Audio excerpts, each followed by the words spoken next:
Bismillahirrahmanirrahim. Assalamualaikum warahmatullahi wabarakatuh. Saudara-saudaraku sekalian yang dirahmati oleh Allah Subhanahu wa Ta'ala, pada video kali ini akan kita bahas beberapa informasi tentang profil atau manakib singkat Al-Habib Umar bin Abdullah bin Shaleh As-Segaf yang video beliau sempat viral kemarin. Al-Habib Umar As-Segaf, beliau adalah putra kelima dari 14 bersaudara. Semasa kecil beliau belajar mengaji kepada Ustadz Salim Arfan Bangil di Madrasah Islamiyah. Habib Umar pun juga pernah belajar dengan Ustadz Khairan Husain di pesantren Salafiyah Bangil. Di samping itu, yang paling besar pengaruhnya adalah didikan dari ayah beliau langsung, yaitu Al-Habib Abdullah bin Shaleh. Sang ayah sendiri adalah murid langsung dari seorang waliullah, Habib Abu Bakar bin Muhammad As-Segaf Gresik. Sang ibu Habibah Alawiyah binti Husain bin Abu Bakar As-Segaf juga turut memberikan keteladanan yang luar biasa. Ibunda beliau ini bahkan ada juga yang menyebutnya sebagai wali Allah. Nah, ibunda beliau itu tidak pernah marah, bahkan setiap ketemu orang beliau selalu mengawali untuk memohon maaf terlebih dahulu. Kepada anak beliau sendiri, beliau juga tidak pernah memarahi mereka. Ketika mereka berbuat salah, beliau hanya mengingatkan dan ditunjukkan mana yang terbaik. Bahkan kalau ada anak perempuan beliau yang curhat masalah keluarganya, beliau juga tidak marah. Beliau hanya menasihati, mungkin kamulah yang kurang baik dalam memperlakukan suami kamu, ucap ibunda Habib Umar kepada saudara perempuan Habib Umar yang lainnya. Habib Umar sendiri, beliau menikah di usia muda pada saat berumur 23 tahun. Dan untuk menunjang kebutuhan nafkah keluarga, beliau sementara membantu orang tua dengan mengembangkan usaha orang tua jualan di toko. Sore harinya beliau pergi mengaji dengan para ulama dan habaib. Dan diantaranya adalah seperti Ahmad bin Syekh As-Segaf di kitab Tafsir Jalalain yang menjadi guru beliau. Dan beliau juga hijrah ke Jeddah karena kondisi ekonomi keluarga yang pas-pasan. Lebih-lebih posisi beliau sebagai anak laki-laki yang pertama, sedangkan keempat kakak beliau adalah perempuan. Jadi karena itulah Habib Umar semakin terdorong untuk membantu ekonomi keluarga. Maka ketika usia beliau sekitar 30 tahun, beliau pun berpetualang ke Arab Saudi, tepatnya di kota Jeddah. Di sana beliau tinggal selama 11 tahun, dan di sana beliau juga bekerja sekaligus mengaji dengan mengikuti majelis-majelis para ulama besar di sana. Di antaranya adalah seperti majelis Habib Abdul Qadir bin Ahmad Wali Kutub di Jeddah, dan beliau pun juga mengikuti pengajian dari Said Muhammad bin Ali Al-Maliki di Masjidil Haram. Sedari muda, Habib Umar memang seorang pekerja keras dan bertekad baja. Ya, meski tidak pernah sekolah formal, Habib Umar nekat belajar bahasa Inggris. Meskipun modal nekat ngomong bahasa Inggrisnya nabrak-nabrak, namun berkat keberanian beliau, akhirnya beliau bisa berbahasa Inggris. Dan bermodalkan kemampuan komunikasi bisa bahasa Arab dan bahasa Inggris itulah, Habib Umar pernah dipercaya menjadi manajer pemasaran di agen perusahaan garmen dan sepatu tempat kerja beliau di Jeddah, Arab Saudi. Saat itu beliau bahkan digaji sampai 2.000 real dan komisi 5%. Uang hasil kerja beliau itu pun selalu dikirimkan ke tanah air untuk membantu orang tua dan memberi modal adik-adik beliau bekerja. Karena menjadi seorang manajer di sana, Habib Umar pun tampil perlente, berjas, berdasi, dan bersepatu. Kemudian beliau juga dikirim ke berbagai negara, pernah ke Australia, ke Prancis, Italia, Inggris, dan Jepang, dan sebagainya. Dan setelah 11 tahun melalang buana, Habib Umar pun pulang kembali ke Indonesia. Nah, di Indonesia beliau melanjutkan hidup dengan menjadi agen busana muslim. Dan setelah dianggap cukup, ayah beliau pun Habib Abdullah bin Shaleh memerintahkan agar Habib Umar berhenti berbisnis dan berbalik arah, fokus menekuni majelis zikir yang telah dirintis oleh orang tua beliau saja. Hingga pada akhirnya pembangunan majelis itu pun selesai, dan majelis itu diberi nama Raudatus Salaf. Di sana Habib Umar menekuni pembinaan majelis ta'lim dan maulid, dan kini jamaahnya itu sudah berjumlah sekitar 40.000 orang yang aktif. Pesan ayah beliau yang selalu beliau ingat adalah, peganglah kuat-kuat sebelum kita memulai pembacaan maulid. Hati kita itu harus dikosongkan dari segala urusan dunia. Lupakan hutang, lupakan keluarga, lupakan semua masalah yang ada. Di dalam hati hanya Allah dan Rasulullah SAW saja.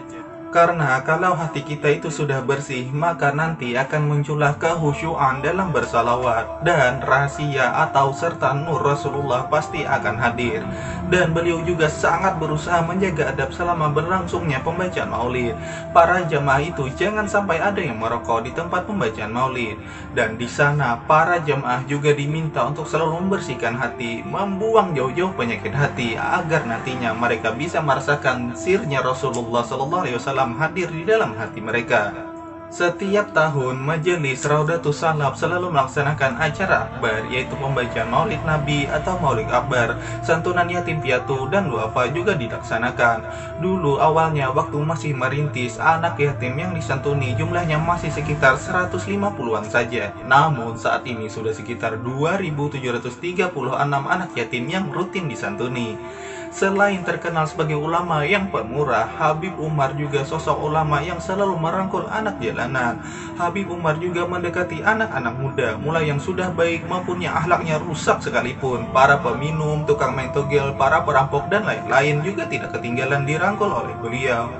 Dalam mendekati anak-anak nakal ini, Habib Umar pun selalu menyesuaikan dengan gaya mereka. Karena beliau berprinsip dalam berdakwah, ilustrasi, dan orang-orang yang rusak haruslah selalu kita rangkul. Jangan dipukul atau dihakimi, apalagi sampai dimusuhi. Ada kisah unik yang dialami oleh Habib Umar 7 tahun silam saat beliau mengisi pengajian dan pembacaan Ratibul Atas di sebuah daerah. Nah, tepat di sebelah masjid ada gardu atau pos kamling, yang mana di sana itu ada sekitar 7 anak muda yang main gitar sambil minum minuman keras. Menurut tokoh di sana, anak-anak ini adalah dedengkotnya preman. Lalu Habib Umar kemudian mencari cara agar mereka mau berhenti. Dan di minggu berikutnya Habib Umar pun menemui mereka dan berusaha menarik hati mereka. Habib Umar pun berkata, "Lah, kalian kalau cuma minum yang murah begitu, tubuh kamu nanti cepat rusak, nanti malah cepat mati. Mending sekalian beli minuman yang mahal saja," ucap Habib Umar seraya menyerahkan uangnya kepada para preman tersebut. Tapi dengan syarat, kata Habib Umar, "Kalian main gitarnya nanti dulu, jangan pas pengajian. Nah, setelah selesai barulah kalian main gitar," ucap Habib Umar. Bahkan seringkali Habib Umar juga membelikan mereka gorengan. Dan minggu berikutnya Habib Umar memberi uang yang lebih banyak lagi. Tapi syaratnya pun ditambah lagi, yaitu selain tidak boleh main gitar di saat pengajian, mereka pun juga tidak boleh lagi untuk minum minuman. Habib Umar pun juga berkata kepada mereka, "Kalian itu saya lihat menganggur saja, setelah maghrib gitar-gitaran enggak, minum-minuman juga enggak. Nah, bagaimana kalau setelah maghrib kalian hadir saja di masjid? Ya meskipun cuma pakai pakaian jalanan atau preman seperti ini tidak apa-apa, yang penting hadir dulu saja," kata Habib Umar. Hingga pada akhirnya mereka itu pun mau ikut mengaji. Ya meskipun pada awalnya hanya duduk di teras masjid. Dan setelah mereka ikut mengaji, uangnya pun ditambah lagi oleh Habib Umar. Kemudian Habib Umar juga memerintahkan kepada mereka untuk selalu rutin hadir di majelis zikir dan pengajian di setiap minggu lagi di Bangil. "Tenang saja, uangnya nanti pasti saya tambah," ucap Habib Umar. Dan mereka pun jadi tambah semangat. Di setiap majelis mereka pun selalu hadir. Mereka ada yang pasang karpet, bersih-bersih lokasi acara, dan sebagainya. Dan kini ketujuh anak berandalan atau preman ini bahkan dipercaya untuk menabuh terbang di saat maulid berlangsung. Mereka sudah pada berkopiah haji dan berbaju putih, dan alhamdulillah mereka juga sudah tidak minum minuman keras atau mabuk-mabukan lagi. Salli wa sallim ala sayyidina Muhammadin wa ala ali sayyidina Muhammad.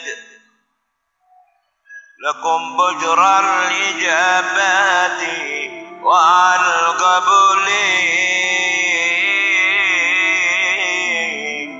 minal mawla biwasitatir rasuli.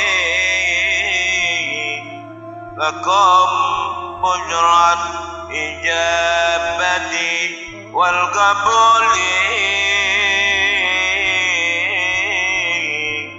minal maut